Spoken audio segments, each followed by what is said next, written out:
Paulo começa dizendo: Timóteo, as mudanças estão vindo aí, mas lembre-se, olha o que ele diz: conjuro-te, não é assim que está aí? Lembre-se que você fez o quê? Um juramento solene, você disse que vai ser fiel à palavra. Então eu quero te dizer, tu quer ser fiel à palavra? Mantenha a tua fidelidade diante das falsas heresias, dos falsos mestres, dos novos modismos, das novas tendências. Mantenha a tua fidelidade a quem? A palavra. Novas teologias. O que tem surgido aí? Teísmo aberto. Está entendendo? O que tem surgido aí de novas teologias na América Latina. E tudo é o estudo. Mas eu não sou seduzido por ela. Ou elas. Sabe por quê? Porque eu sei em quem eu tenho crido. Mudanças podem vir, mas a mudança, por exemplo, a tecnologia.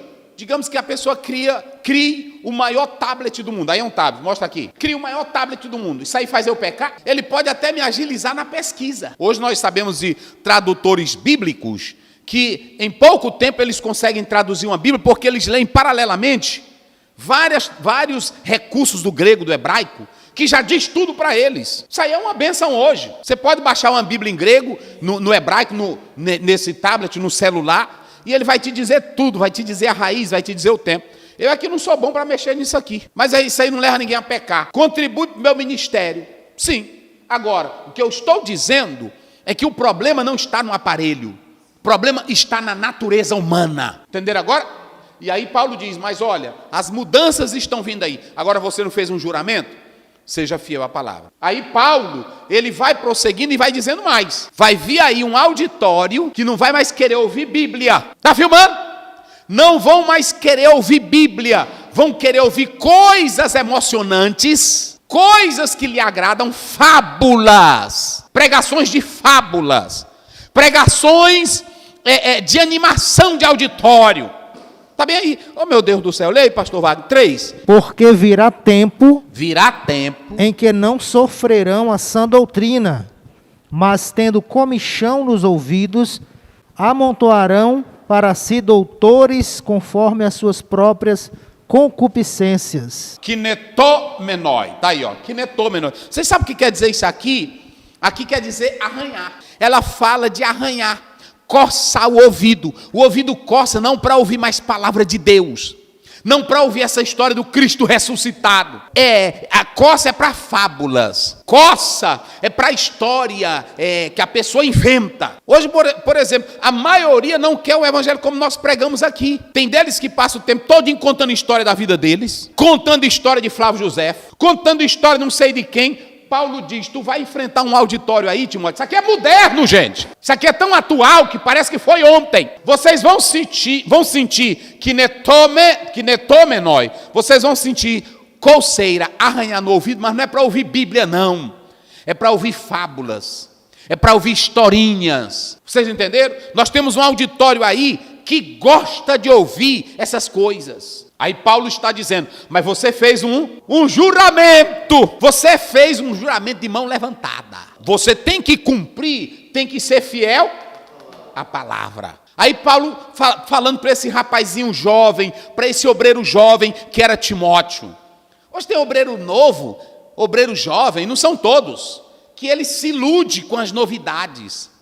Ele vê uma pessoa pregando, aí ele quer pregar do jeito daquela pessoa. Ele vê uma pessoa dando estudo, ele quer dar daquela pessoa. Não é isso que você tem que fazer. A primeira coisa que você tem que fazer é ter seu estilo próprio. Saber que quem te usa é Deus. Eu posso admirar fulano, beltrano, mas eu tenho que ter a minha identidade, eu tenho que me encontrar. Por exemplo, a maioria dos pregadores prega hoje com fundo musical. Eu não sou contra, só que eu não tenho esse prazer. A maioria aí, tem deles que começaram a ser evangelista quando o Benerrim veio no Brasil e também o Bernardo Jones tinha um cabelo grande. Quando deu fé, eu vi vários evangelistas nossos com cabelo bem aqui. A pessoa tem que ter a sua própria identidade.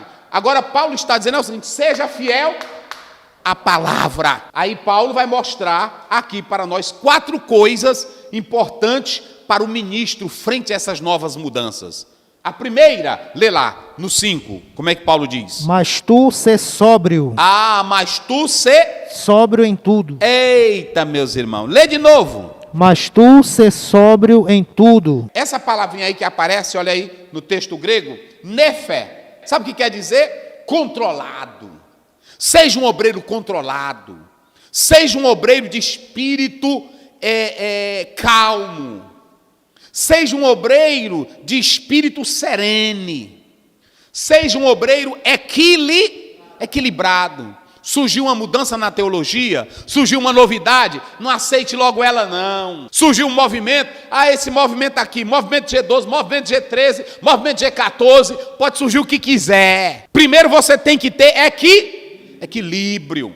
Ouviu um negócio na internet? Ouviu um camarada dizer uma coisa, não creia logo não. Vá pesquisar, vê se tem fundo, vê se tem história. Há muita gente na internet falando que não convém. A Bíblia diz, e Paulo chamou, está lá em Atos 17, chamou os crentes de Bereia, sabe de quê? De nobres. Porque tudo que Paulo pregava, eles faziam o quê? Eles comparavam, eles consultavam. Entenda, gente, que se alguém está dizendo algo que aparece por aí, lá atrás alguém já falou isso. Então vá na fonte, pesquise, seja um obreiro sóbrio, equilibrado, sereno. Não vá logo na primeira maré, não. Não surfe logo na primeira onda. Pô, vou ver o que é isso aqui. Surgiu aí onda de dente de ouro. Surgiu aí, o que mais? Cai. Surgiu aí o que? Regressão. Surgiu aí pastor derribando gente com terno. Não foi? E um bocado foi atrás. Olha aqui, frente a essas novas tendências, seja um obreiro o quê? Sóbrio. Isso aqui tem na Bíblia? Tem fundamento isso aqui? Eu cair no chão e ficar rolando, qual é a contribuição disso para mim? Eu ficar rugindo como um animal de 4 na igreja, o que isso contribui para o meu crescimento espiritual?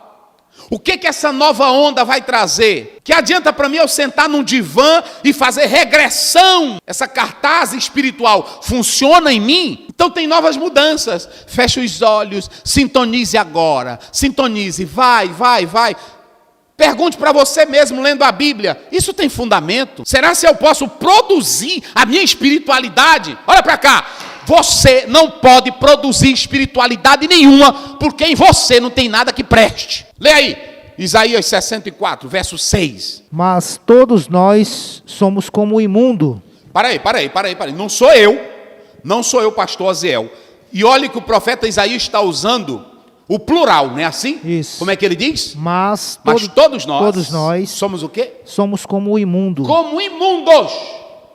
E o que mais? E todas as nossas justiças. E as nossas justiças. Como trapo da imundícia. Como trapo de quê? Da imundícia. Como trapo de quê? Da imundícia. Olha para cá. Sabe como é a tua justiça? É trapo, é imundícia. Você não pode ficar aqui na igreja, ou na rua, ou em casa, ou Espírito Santo, ou entre em mim. Primeiro você tem que nascer de novo. O Espírito Santo só entra em quem nasce de novo. Vida desmantelada, bagunçada, ele não entra. Leia bem aí, Tito 3:5. Não pelas obras de justiça que houvéssemos feito, mas, segundo a sua misericórdia, nos salvou pela lavagem da regeneração e da renovação do Espírito Santo. Regeneração é novo nascimento.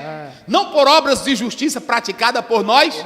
Não adianta meditação oriental, não adianta pensamento interior, meditação subjetiva. Aqui o negócio é o seguinte, é como Jesus disse para Nicodemos 3:5. Se tu não nascer de novo, então pronto. É porque surgiu um movimento que se você for lá, se você regredir, fulano vai botar a mão em mim. Nada, tem que ser um obreiro o quê?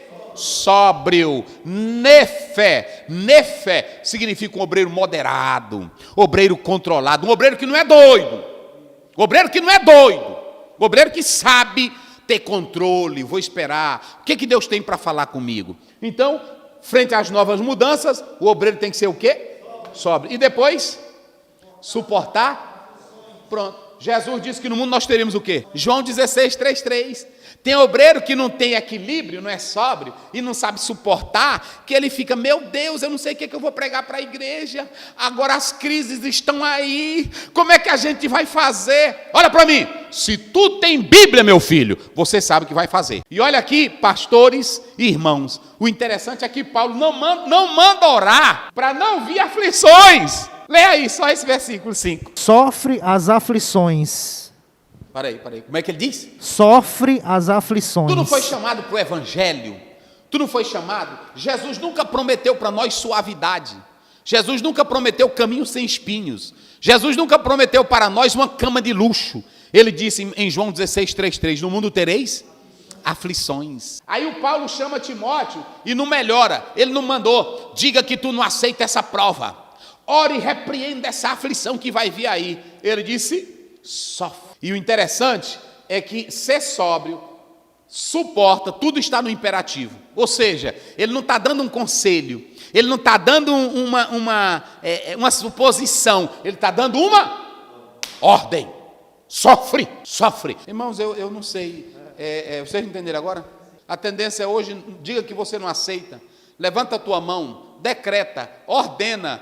E aí Paulo diz, vai vir aí, Timóteo, uma onda de aflição que você vai ter que sofrer. E aí ele piora, quando ele diz nesse verso 3, como é que ele diz? Sofre, pois comigo. Sofre, pois comigo. As aflições. Aleluia. As aflições. Como bom soldado de Jesus. Como bom soldado de Jesus. A teologia da prosperidade, a teologia da confissão positiva, muitos cultos, culto de vitória. Eu fiz culto de vitória, sou contra não. Agora eu vi um problema, os irmãos não queriam mais culto de doutrina, só queriam o quê? Só culto de vitória, por isso que eu larguei de mão. E a vitória, quem dá não é um culto, a vitória quem dá é a fidelidade à palavra.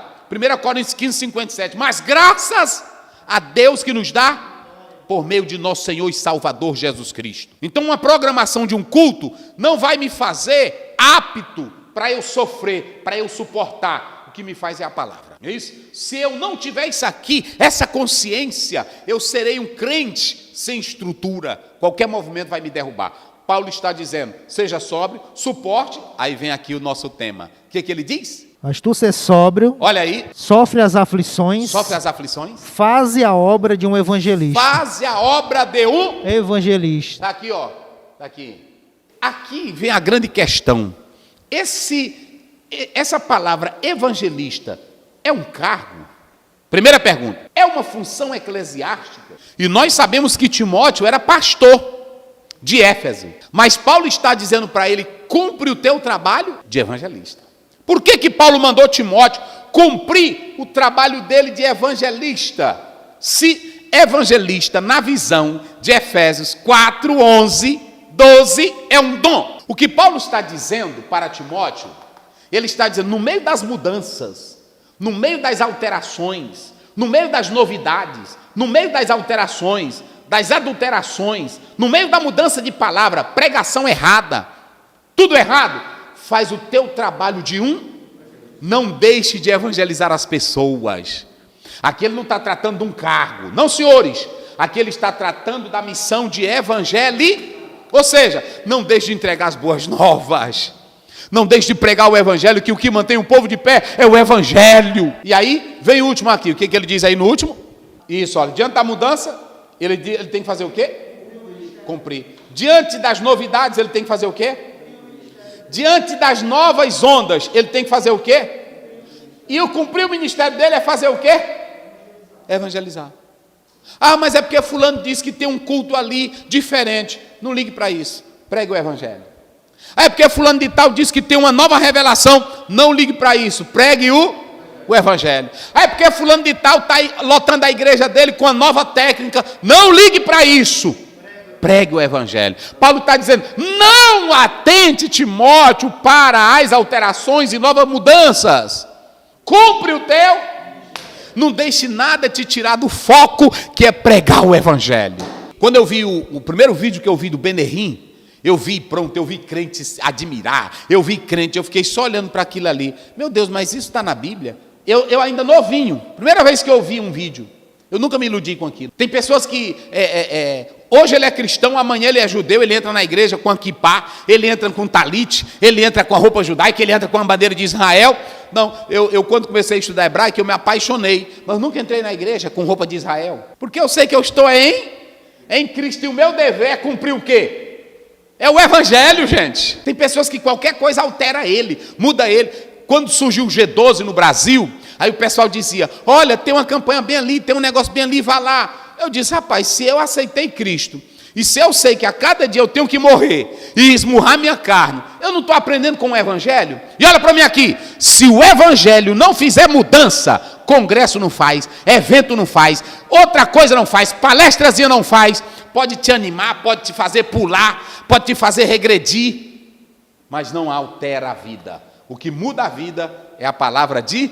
É por isso que Paulo, aleluia, Paulo está dizendo aqui para Timóteo, haja o que houver, as mudanças que possam surgir, as novas ondas de heresias e de doutrinas erradas, os falsos mestres, falsos pregadores, onda de dinheiro, pronto. Hoje tem pregador, que ele é o seguinte, um dia desse um pregador veio para mim, pastor, o senhor não quer que aqui na sua igreja um curso de como fazer os crentes prosperar, de como enricar? Eu disse, não, irmão, não tenho interesse nisso não. Senhor, mas a sua igreja você tem que entender o poder da plantação. Eu disse, não, o que eu saiba da plantação é de roça, eu sei de plantação é de roça. Como é que eu vou ensinar a crente a ganhar dinheiro? Isso aí é para empresário. Nós já fizemos aqui cursos de palestras de como o crente pode administrar bem seus negócios, não foi isso? Porque tem gente que quebra porque não sabe administrar, tem gente que quebra porque gasta demais, tem gente que quebra porque ele já começou quebrado, ele comprou tudo a prestação, vendeu tudo fiado e não recebeu nada,